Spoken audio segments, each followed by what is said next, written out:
Bien, Madame la Présidente, Monsieur le Premier Vice-président, Mesdames et Messieurs, chers collègues, le compte administratif 2024 que nous vous soumettons aujourd'hui pour approbation se situe dans la continuité du compte administratif précédent. C'est pourquoi certainement les oppositions peinent à innover dans leurs discours et dans leurs attaques contre notre gestion des finances de la région. La progression du ratio de désendettement qui passe de 6,6 à 7,2 en est continue d'alimenter le catastrophisme des interventions de l'opposition et j'anticipe même sur les prochaines prises de parole. Permettez-moi tout d'abord de citer Michel Rocard qui ne passait pas, je crois, pour un dangereux révolutionnaire et encore moins pour un mauvais gestionnaire. Je le cite. « La dette est une construction artificielle créée par les banques avec le consentement des États pour dépouiller les peuples et en faire des esclaves à leur solde. Les gouvernements sont au courant et laissent faire. Honte à eux. » Je ne suis pas loin aujourd'hui de penser comme Michel Rocard. Plus modestement, sachez qu'à titre personnel, j'ai hérité en 2020 de la présidence d'une communauté de communes dont le ratio de désendettement était de 28 ans. Nous avons réussi en 5 ans à la ramener à 11 ans. J'en suis particulièrement fier. Sachez donc que les socialistes n'ont aucune leçon à recevoir en matière de dette. La progression de la dette en 2024, et vous le savez très bien, nous la devons pour l'essentiel à la quasi-stabilité du produit de la TVA, je l'ai évoqué tout à l'heure dans ma présentation, très en dessous des prévisions initiales de la loi de finances. Et sur le moyen terme, l'augmentation de la dette, vous le savez aussi, résulte pour une large part de la crise du Covid, période durant laquelle, et nous l'assumons avec fierté, nous avons mis en place des plans d'urgence et de relance qui ont permis de sauver l'économie régionale, mais au prix d'un niveau d'investissement élevé au-dessus de la norme. En vérité, nous respectons parfaitement notre trajectoire financière pluriannuelle qui nous conduit à retrouver notre niveau d'investissement d'avant-crise, un niveau d'investissement en euros par habitant qui demeure aujourd'hui le plus élevé de France.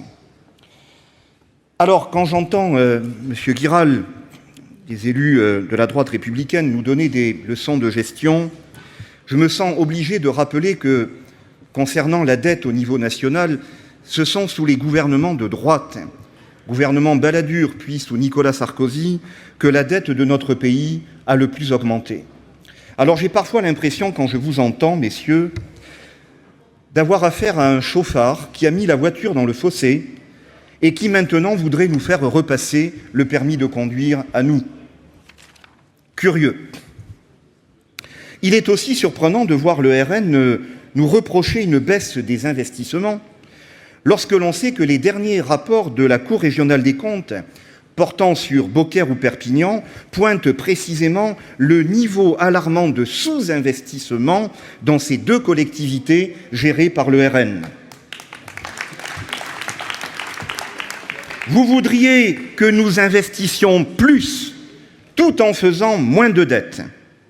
Vous avez, Monsieur Lamotte, le sens des injonctions contradictoires. Voilà bien la définition du ministère de la parole, une posture qui est celle par excellence de l'opposition, surtout quand elle est populiste. Je voudrais à présent exprimer ma surprise. Pour la première fois depuis 2021, vous ne nous avez pas ressorti la subvention à SOS Méditerranée. Serait-ce que vos obsessions migratoires sont en train de s'estomper, ou bien serait-ce que vous êtes en train de prendre conscience que vous jouez parfois peut-être un peu aux pompiers pyromanes quand on voit ce qui est en train de se passer dans ce pays. Je ne parlerai même pas du meurtre raciste à Puget-sur-Argent, dans le Var. Je parlerai simplement de ce qui est en train de se passer ici, dans notre région et même dans ce département du Gard, dont je viens, qui est aussi celui de M. Gillet, un département où vous tenez 6 circonscriptions sur 6 depuis l'année dernière. Et je vais même vous parler de la circonscription où je suis élu, la 5e du Gard, dans les Cévennes. En un mois, je dis bien en un mois, nous avons eu un meurtre islamophobe à la Grand-Combe, suivi une semaine après d'une agression antisémite à Anduze, et pour finir, le 30 mai, pendant la feria d'Alès, l'attaque violente par un groupuscule d'extrême droite de militants et sympathisants communistes qui faisaient la fête dans le bar du Prolet, 20 blessés, dont un grave. Évidemment, je n'accuse personne, ce n'est pas vous, je sais que vous avez condamné ces attaques. Merci. Évidemment que dans les 2 premiers cas, ce sont des marginaux à la santé mentale fragile. Mais vous conviendrez tout de même que certains sont très forts sur les réseaux sociaux pour placer des cibles dans le dos de certains élus de gauche du territoire, des journalistes, de certaines communautés, etc., etc.